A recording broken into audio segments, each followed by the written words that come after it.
Welcome back, everybody, for another deep dive. This time, we're taking a look at the world of therapy with Lori Gottlieb's Maybe You Should Talk to Someone. Now, this isn't just your typical self-help book. This is Gottlieb's own story as both a therapist and a patient. It's like we're getting this behind-the-scenes look at what really happens in those therapy sessions. Not just for the people seeking help, but for the therapists, too. It's so insightful because it breaks down that wall we imagine between the therapist and the person on the couch. You start to realize therapists are dealing with the same human struggles as everyone else. Yeah, I mean, she even walks into a session, accidentally wearing pajamas that say namaste in bed. And this isn't just any patient. This is Julie, who's battling cancer. Right, and it's this moment that could be so awkward, but it becomes this point of connection, this moment of humor that underscores that we all go through these everyday struggles, even in the face of something as serious as a cancer diagnosis. It really brings home that therapists are human, relatable, and capable of making funny mistakes just like anyone else. Exactly.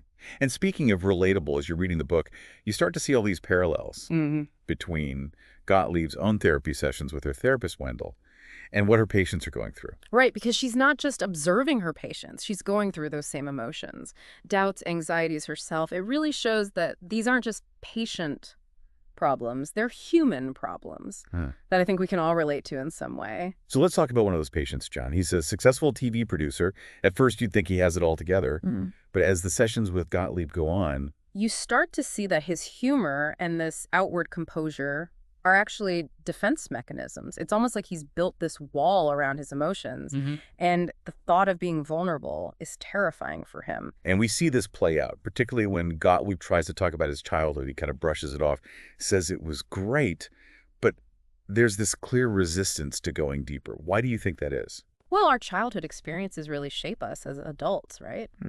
It's likely that John has some unresolved trauma, painful memories from his past that he's been suppressing for years, maybe even decades. And it's not until Gottlieb starts asking about his deceased son, Gabe, that you see those cracks in his facade start to show.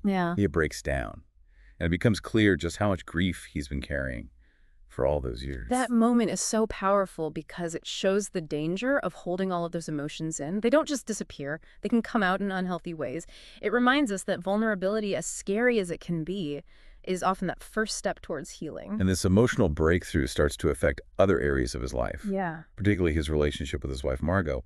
Their relationship is, well, it's complicated, to say the least. They have these very different communication styles. There's this underlying tension around their unmet needs and expectations. John's craving freedom and independence, while Margot is seeking more connection and reassurance.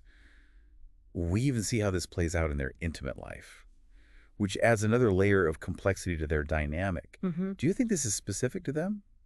Or does this speak to larger relationship issues that a lot of couples face? Oh, absolutely. It's that question a lot of couples grapple with.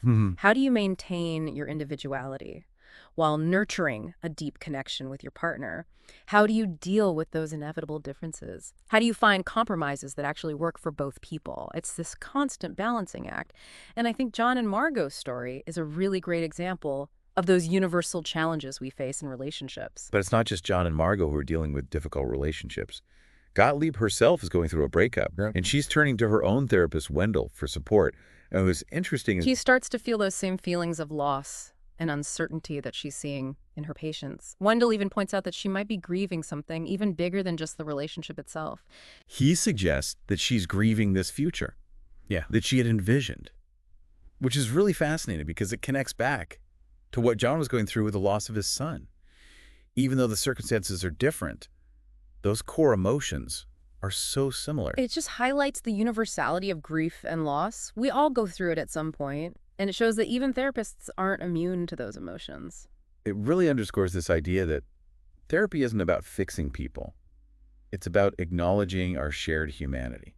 Right. It's about understanding that and finding ways to cope with life's challenges in healthy and productive ways. Speaking of coping, there's this whole section in the book about the power of silence in therapy. And I think a lot of people might be surprised by how important that is. Yeah, it's often misunderstood. People might assume the therapist isn't paying attention or that they're disengaged. But silence can be an incredibly powerful tool. There's this hilarious scene where John, the patient who hates silence, Gets so frustrated he starts counting out loud. 1 Mississippi, 2 Mississippi, he can't stand the stillness. That's so common. We're so used to being bombarded by information and stimulation all the time that we're uncomfortable with silence, with just being present with our thoughts and feelings. But as Gottlieb points out, those moments of silence Yeah. are so crucial for self-reflection. It gives patients the space to actually process their emotions, connect with their inner world, discover those hidden truths that might be driving their behavior. And honestly, I think that applies to everyone, not just people in therapy. Absolutely. How often do we rush to fill the silence, whether it's with mindless chatter, social media, or just busy work? We rarely give ourselves those moments of quiet contemplation. And those quiet moments can be so insightful. It's like when you're meditating and all these thoughts and emotions start to surface. It can be uncomfortable at first, but it's often those moments of stillness Yeah. that lead to the most clarity. Exactly. It's creating that space for those aha moments, those realizations that lead to real change. And speaking of change, John's journey takes a really interesting turn. When he asks Gottlieb this simple but really profound question, what was it like for you to see me? Wow, that flips the script. It forces Gottlieb to step out of that therapist role and to think about her own experience in this relationship. And what's amazing is That answer actually helps John break through some of his own defenses. Yeah. It's like by acknowledging her own humanity, her own imperfections. Yeah. She's giving him permission to do the same. It's a great reminder that therapy is a two-way street. Both the therapist and the patient bring their own baggage to the table, their own experiences and vulnerabilities. That brings up another interesting aspect of John's story, his struggle with authenticity. He has this carefully crafted image of success and confidence, but underneath it all, he's grappling with this deep sense of inadequacy. Yeah, his whole persona is built around being right all the time. He can't handle the thought of seeming weak or incompetent, and whenever things get too real, too emotional, he just deflects with humor. It's like he's constantly performing, even in therapy. But as Wendell points out, this facade is preventing him from experiencing true intimacy, both with himself and with Margot. This is such a common defense mechanism, especially for men. We're taught to hold back our emotions, put on a brave face, never show weakness, but that can lead to a real sense of isolation and disconnect. And in John's case, it's stopping him from fully grieving the loss of his son. He's so scared of appearing weak that he can't let himself experience that grief. And that's where the real work begins in therapy. It's about helping John understand that vulnerability isn't weakness. It's actually a strength, creating a safe place where he can finally let his guard down and be his authentic self, even if that means expressing his deepest fears and sorrows. It's about recognizing that true connection. True intimacy only happens when we let ourselves be seen for who we really are, imperfections and all. That's a message that's so important, not just in therapy, but in life. We don't have to be perfect to be worthy of love and belonging. It's often in our imperfections, in our messy, complicated humanness, that we find our greatest beauty and strength. That's what makes this book so compelling. It's not just about therapy, it's about life. The universal struggles we all face, the ways we try to cope, the power of vulnerability and connection. But before we go any deeper into that, let's take a look at Gottlieb's own experience in therapy, because she's not just guiding these patients, she's going through her own transformation too.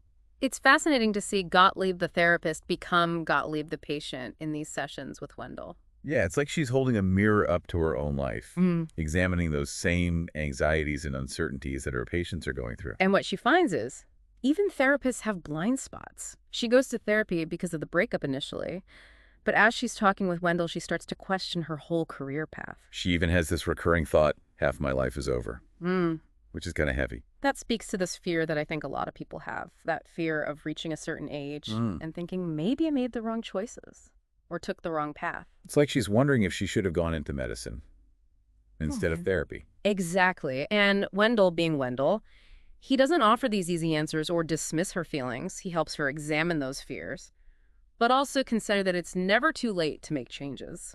I love that about this book. It doesn't portray therapists as these perfect people with all the answers. It shows that they're just as human as anyone else, constantly learning and growing. It reminds us that personal growth is this ongoing process. It's not about reaching some imaginary finish line where we have it all figured out. It's about embracing the journey, the stumbles, the course corrections, and all the messy parts in between. Speaking of messy, I have to bring us back to John and Margot's relationship. Because as we learn more about them, you see how their struggles are playing out in their interactions. Their communication patterns are really telling. There's Yeah. this push and pull, this back and forth where they're both talking. But it seems like neither one feels heard or understood. It's especially clear in the conversations about their intimate life. Yeah. It's like they want the same thing, connection, but they're going about it in totally different ways. Right. John feels pressured to be that strong, silent type who doesn't talk about his feelings, while Margot feels like she has to nag and criticize just to get his attention. And it's interesting how those same patterns show up in John's therapy sessions. He tries to control the conversation, deflect with jokes, avoid anything that makes him feel uncomfortable. It's almost like he's trying to manage Gottlieb, the same way he manages Margot. You're right. It shows how our relationship patterns can repeat themselves across different parts of our lives. But what Wendell does so well is that he doesn't play into that power struggle with John. He just creates this safe space Yeah. where John can finally let go of those defenses and just be himself. Exactly. And it's in that space, Yeah. in those moments of vulnerability, that John can start to really connect with Margot. Because true intimacy requires that authenticity. It requires us to show up as our full selves, imperfections and all. And that's not easy. It takes a lot of courage to be vulnerable, to risk being hurt or rejected.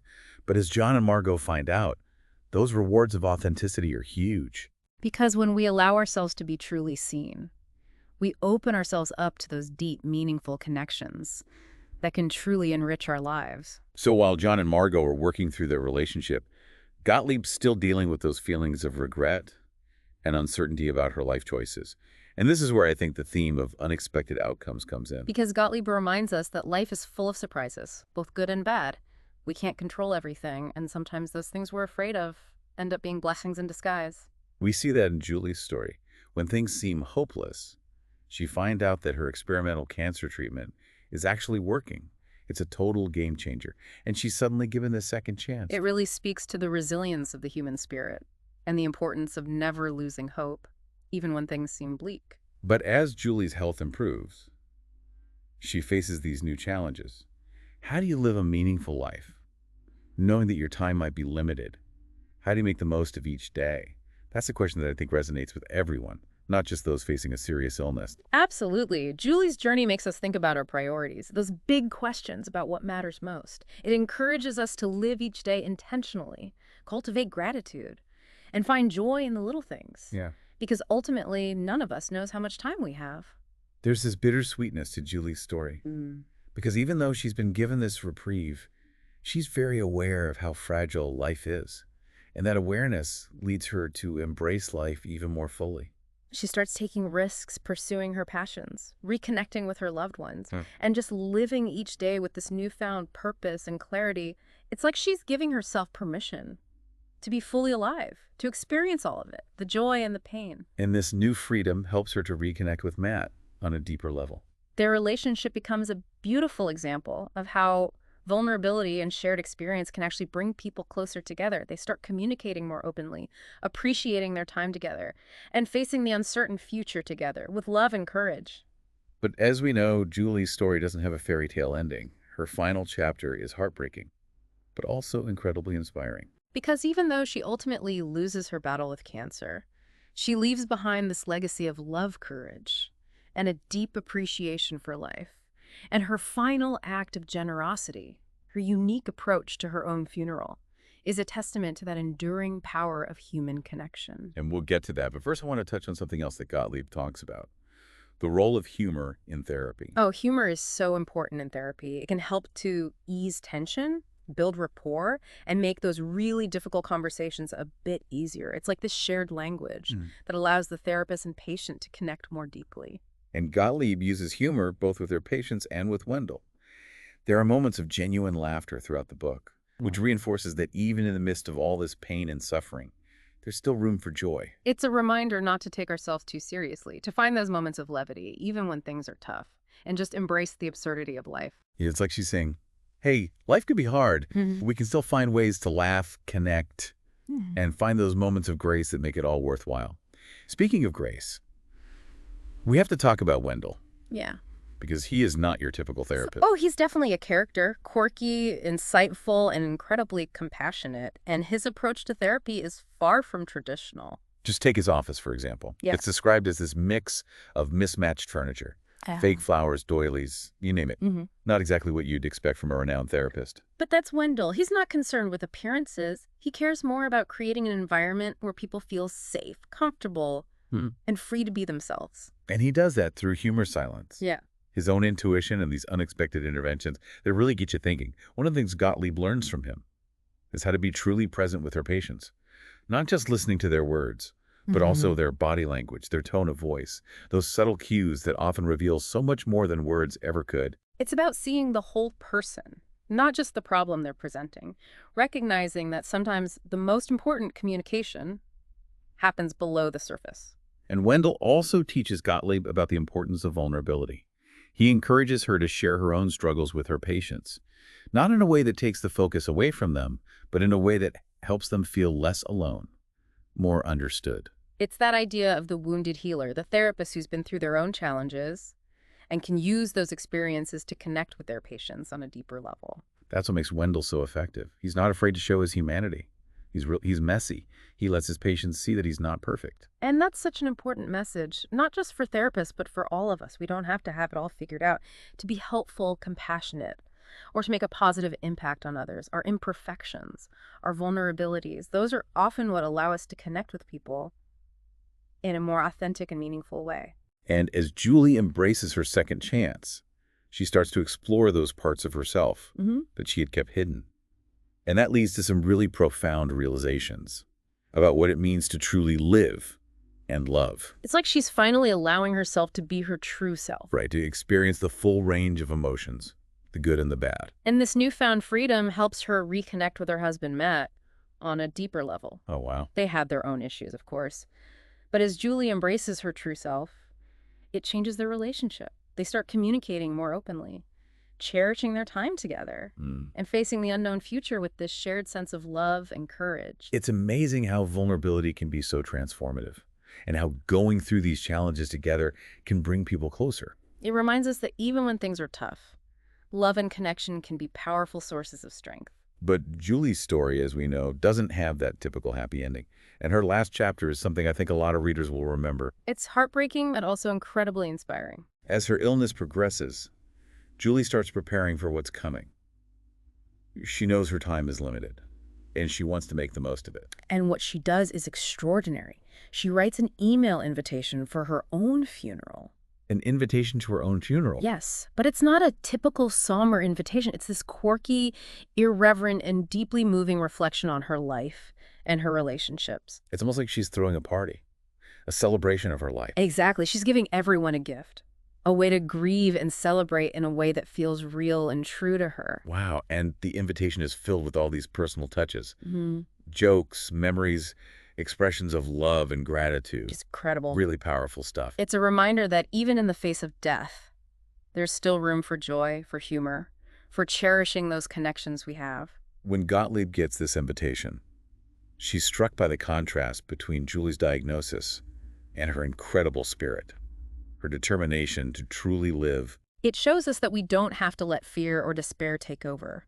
We can choose to find meaning and purpose, even when we're going through difficult times, and leave behind a legacy of love. The real lesson from Julie's story isn't just about how we face death, but how we live our lives. Right. She makes us ask ourselves, what would I do if my time was limited? Am I living in a way that feels authentic and true to myself? It's not about checking things off a bucket list. It's about the choices we make every day. How we treat each other, how we pursue our passions, how we choose to see the world.